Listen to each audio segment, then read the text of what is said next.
A guerra está se espalhando, a guerra está chegando dentro da Síria, a guerra está chegando dentro do Líbano, a guerra está chegando, os próprios israelenses dizem que, de alguma forma, estão empenhados em 3 fronteiras, na fronteira síria, na fronteira libanesa e na fronteira com a faixa de Gaza, momentos em que você pega uma matéria como essa do Financial Times, que saiu hoje e eu compartilhei.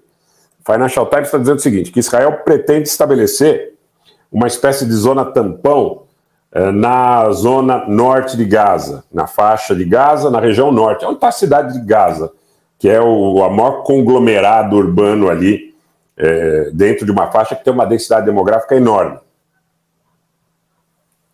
A Guarda Revolucionária Iraniana, Damasco, o Hezbollah, dizem que se essa operação terrestre tiver o objetivo de controlar territórios na faixa de Gaza e fazer com que haja uma realocação populacional em direção ao sul, que eles entrarão automaticamente no conflito. Automaticamente no conflito. Será que vão entrar? Será que Israel vai para essa incursão terrestre? Subiu muito nas últimas horas o tom dos militares, dos políticos e da mídia israelense, no sentido de dizer que essa operação vai acontecer. Eu vou reiterar o que eu disse ontem. Tem pedaços, tem lugares na faixa de Gaza que você tem 3 níveis de túneis, como se fosse um prédio de 3 andares abaixo da superfície.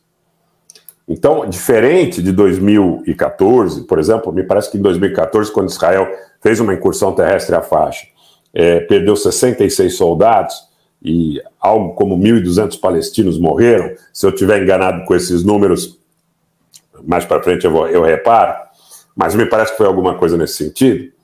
Se houver esse conflito desta oportunidade, com a capacidade que aparentemente demonstra o Hamas, o Jihad, a Frente Popular, os grupos que estão ligados na faixa de Gaza hoje nesse conflito com Israel. Muito provavelmente esses números eles decuplicam ou mais. Você vai ter aí números muito grandes de perdas de ambos os lados. É claro que há uma assimetria sob o aspecto da proporcionalidade de causar dano em relação ao equipamento militar disponível. É possível que muitos civis também percam a vida, né? E eu não sei se haveria efetivamente condição material para que uma operação como essa fosse bem sucedida, ou seja bem sucedida, em função do potencial explosivo. Você pegar a Rua do Cairo hoje, está no meu Telegram, pega a Rua do Cairo hoje, altas horas da noite, né? A gente pega, eu sempre pego aí um fuso horário médio regional, pegando pelo horário central da Síria, vamos dizer assim, de mais 6, tá? Tarde da noite, no Cairo, milhares de pessoas saem às ruas, mesmo que o governo, de alguma forma, tente sustentar algum tipo de via diplomática aberta com Israel e com os Estados Unidos. Agora vai ter uma reunião no Egito, inclusive o Brasil vai participar com o chanceler Mauro Vieira. Os Estados Unidos foram convidados, eu não sei se irão ou não, tá? É uma situação que ainda está suspensa, está em suspense, né? Ou em suspenso, mas eu quero dizer para você o seguinte, milhares de pessoas no Egito clamam pelo sangue e pelas almas, né? Em árabe para a defesa do povo palestino. A Jordânia, que assistiu inclusive a chegada de alguns blindados israelenses à sua fronteira, não admite em nenhuma circunstância a realocação populacional da Cisjordânia em direção às suas fronteiras, porque a Jordânia já tem uma relação de uma maioria palestina absoluta, apesar de ser um reino hashemita, governada pelos hashemitas.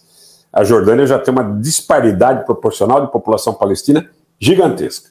E imaginem vocês como as coisas na Cisjordânia estão se deteriorando. Se nós imaginarmos que uma grande incursão terrestre israelense também possa ocorrer em direção à Cisjordânia, e eventualmente você tem 700 mil colonos israelenses na Cisjordânia, a maioria dessas pessoas está armada. A vida para os palestinos na Cisjordânia pode ficar insustentável. Se esses palestinos tentarem cruzar para a Jordânia diz que essa é a linha vermelha, que seria uma declaração de guerra. Tudo bem, o rei da Jordânia tem boas relações com os Estados Unidos, tem boas relações com Israel, presidente iraniano pediu hoje, tanto à Jordânia como ao Catar, aos Emirados, que não permitam a utilização de suas bases aéreas pelos Estados Unidos, que estariam, de alguma forma, beneficiando o esforço de guerra israelense. Não há resposta até aqui, né?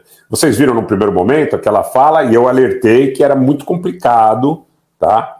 Eu alertei que era muito complicado que, por exemplo, o Catar suspendesse o trânsito de gás em direção a quaisquer de seus aliados em função de solidariedade ao povo palestino. Isso tudo é muito complicado, tá, gente? É muito complicado.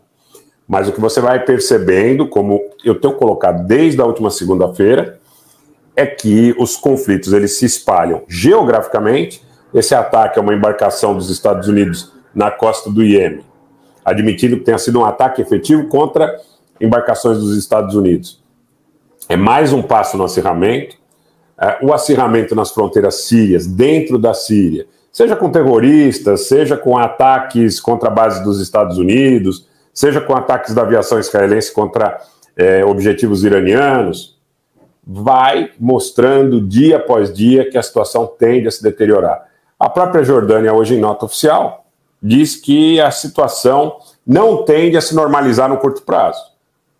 A Jordânia, que sempre foi muito complacente, muito aberta a qualquer tipo de esforço no sentido de encontrar soluções consensuais. Então, hoje parece que a Jordânia também não está muito disposta a conseguir, ou em condições de conseguir exercer esse papel.